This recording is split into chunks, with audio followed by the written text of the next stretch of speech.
dá para se imaginar, né? Dá para se imaginar o quão atroz foram aquelas lideranças, né? Aqueles líderes que se levantaram, né, com esse propósito de realmente erradicar o povo judeu, né?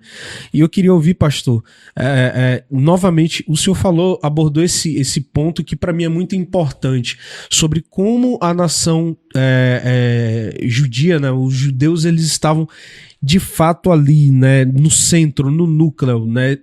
Envolvidos nisso, né? Justamente. Um ponto que é muito importante a gente refletir, e você que está me ouvindo agora, eu acho que cabe uma reflexão agora. É muito utilizado um termo moderno hoje chamado antissemitismo, né? Que é uma versão acerca dos descendentes de Sem, que onde provém, né? O Sem é um dos filhos de Noé, que onde vem a continuidade da geração de onde provém Abraão, né? Então, da onde que vem esse sentimento antissemitismo? Da onde que vem essa postura, né? Em qual momento a gente consegue evidenciar essa postura de ódio, né, de algumas pessoas acerca dos judeus? O porquê, né, esse ódio, o porquê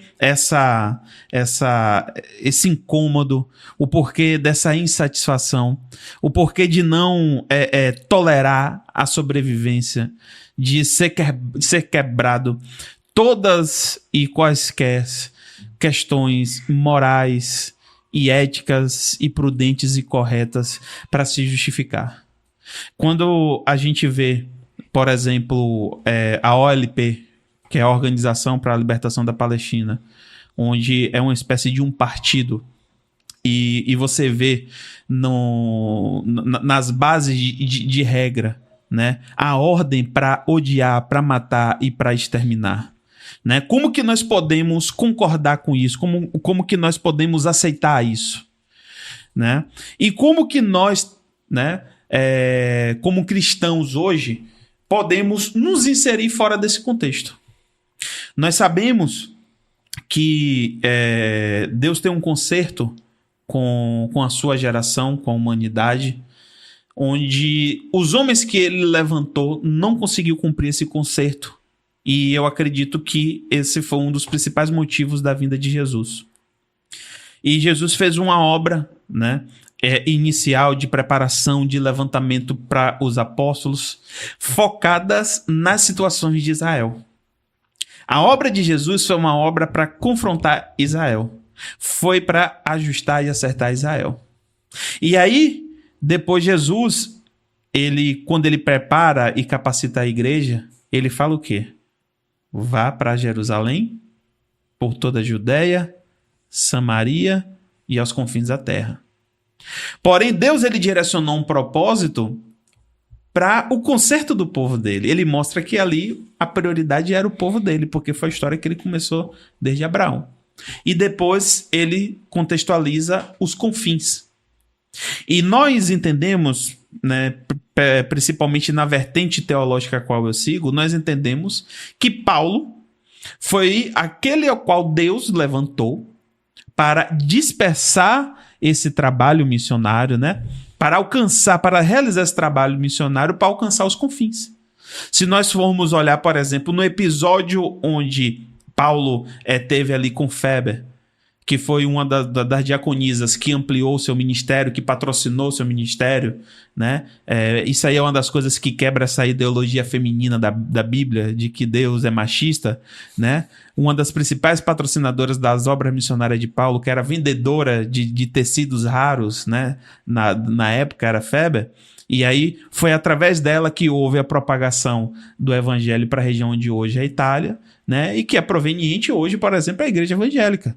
Né? Hoje nós somos frutos da revolta protestante, que saiu da igreja católica e que alcançou hoje, né, o que nós chamamos de igreja evangélica no país.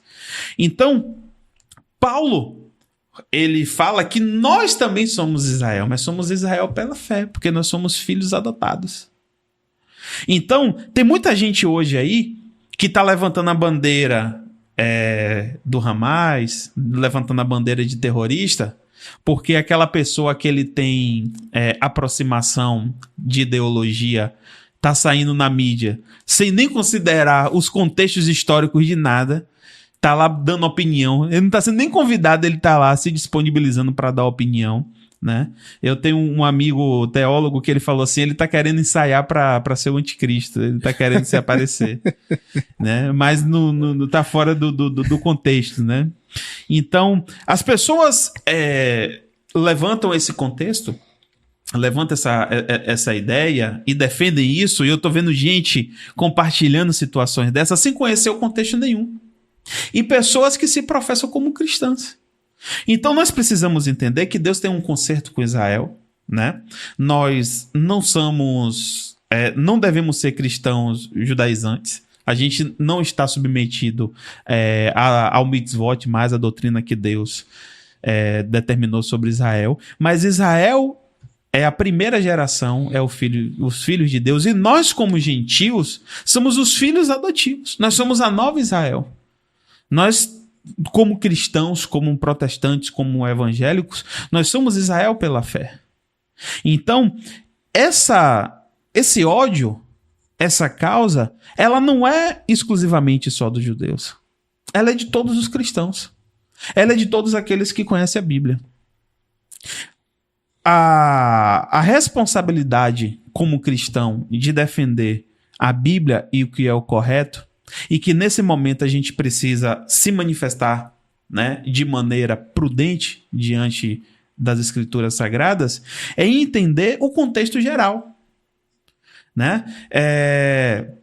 Aí muita gente falou o seguinte, mas Israel está matando também, né? Israel bombardeou lá, Israel bombardeou uma creche, Israel bombardeou um local que era um hospital, Israel travou a ajuda humanitária. Então, a gente considera, né? Eu não sou aqui a favor da morte, eu não sou aqui a favor da morte de crianças, de pessoas, independente do que eles proferem. Eu acredito na Bíblia, eu sei que a nossa luta não é contra carne nem sangue, mas contra principados e potestades. Mas a gente precisa entender dentro de um contexto desse tipo, em de que como é tão difícil para Israel ter uma determinada postura diante de uma situação dessa, sendo que ela tinha uma certa tolerância. A gente fala de uma guerra que está acontecendo na faixa de Gaza, mas a gente fala de que Gaza era um local de movimentação intensa e livre, inclusive de judeus. Sim, tem um grande detalhe, você está falando sobre esse ponto. Por exemplo, Israel, né, dentre as nações que estão ali, né, foi a que mais tentou negociar a paz. Exemplo, Israel cedeu território ao Egito para viver em paz com os egípcios, não é? Cedeu para Cisjordânia, né? Para Jordânia, cedeu território para Jordânia, não é? Tentou de todas as formas possíveis com relação também à Palestina, né? Mas sempre teve o entrave de organizações políticas que são consideradas de fato, né, terroristas, como, por exemplo, o Hamas. Justamente.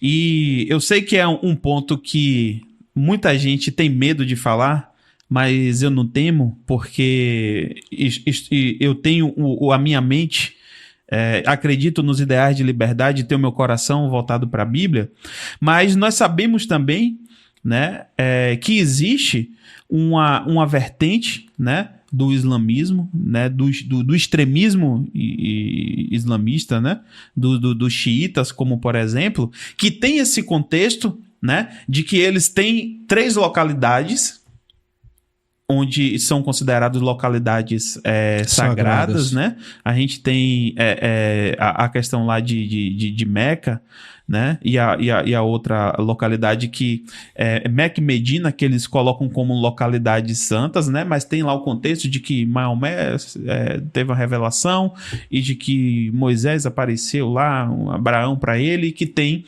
né, essa presença de Jerusalém sobre esse contexto. Então, ele coloca também como um local de Jerusalém dentro da rota de peregrinação e de obrigação de domínio. Então, é um momento de que a gente precisa entender que existe uma outra religião, né, que traz uma condição de uma evidência baseada em uma revelação de um profeta, que é o profeta santo e sagrado deles, né? Não estou aqui querendo provocar nenhum tipo de discriminação com a religião, com o islamismo, né? Conheço algumas pessoas que praticam o exercício do Islã, né, em outro estado aqui no país. Tive a oportunidade de conversar sobre eles, tinha muita curiosidade sobre curiosidade sobre o que era o Alcorão e do que se tratava, mas é uma religião que não se opõe, que em várias localidades convive em harmonia, mas existe um grupo, que inclusive é um grupo que tem muita gente forte por detrás, muita gente influente, muita gente que domina petróleo, muita gente com intenso potencial, e que patrocina e que levanta a bandeira desse grupo extremista. E que impõe essa condição tão desfavorável, né, e estimula esse movimento de terror, né? Então, à medida que a gente tem uma manifestação daqueles que são a favor dos judeus e que acreditam em Deus, né, no Deus de Israel, e apoiam as ações de Israel, a gente tem uma ligação política partidária, de tendência de ideologia política, muito conectada a esse grupo. E hoje a gente constrói esse conflito generalizado. É como parece que hoje o mundo está dividido entre quem é de direita, quem é de esquerda. E de esquerda. Então, quem é de direita apoia Bolsonaro, Trump, apoia a família, Deus, pátria. E quem é de esquerda, né, apoia a Rússia, apoia a Hamas, apoia a Palestina, China, e por aí vai. E por aí vai.